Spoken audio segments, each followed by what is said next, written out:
اعوذ باللہ من الشیطان الرجیم بسم اللہ الرحمن الرحیم۔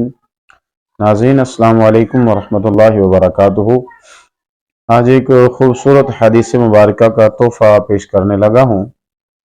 حضرت یسیرہ رضی اللہ تعالی عنہا آپ سے روایت ہے کہ سید عالم صلی اللہ علیہ وسلم آپ نے ہم سے فرمایا، یہ حضرت یسیرہ رضی اللہ تعالیٰ عنہ آپ فرماتی ہیں کہ رسول پاک نے ہم سے فرمایا کہ اے خواتین، تسبیح و تحلیل اور تقدیس ضرور کیا کرو۔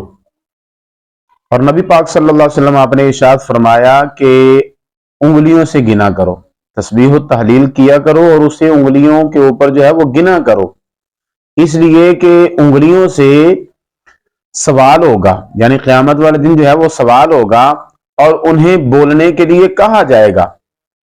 اور ذکر سے غافل نہ ہونا، کہیں تم جو ہے وہ اللہ کی رحمت سے محروم جو ہے وہ نہ ہو جانا۔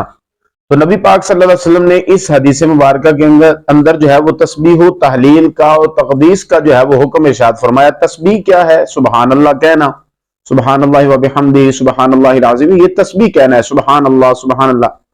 اور تحلیل جو ہے یہ کیا ہے؟ یہ لا الہ الا اللہ پڑھنا۔ اور تقدیس کیا ہے؟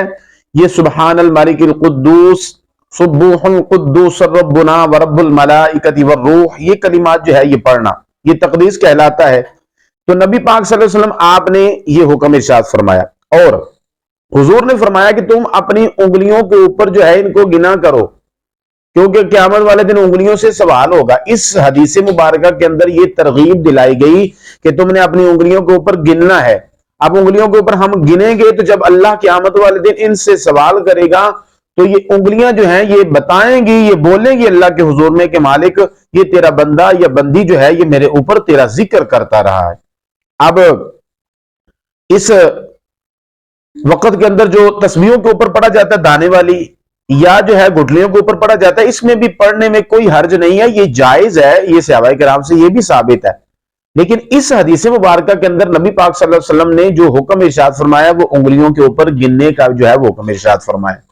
تو اس طریقے سے بھی بندے کو تسبیح پڑھنی چاہیے، ٹھیک ہے، تسبیح کے اوپر بھی پڑھیں، تسبیح رکھیں، اس سے زیادہ ذکر ہو جاتا ہے۔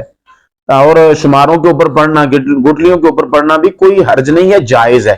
لیکن کبھی جو ہے اپنے ہاتھوں کے اوپر بھی تسبیحات جو ہے یہ پڑھنی چاہیے۔ اللہ تعالی ہمیں تسبیح و تحلیل کرنے کی توفیق عنایت فرمائے، اور اللہ رب العالمین قیامت والے دہاڑے اپنی رحمت والا معاملہ ہم سے فرمائے، آمین بجاہ النبی الکریم۔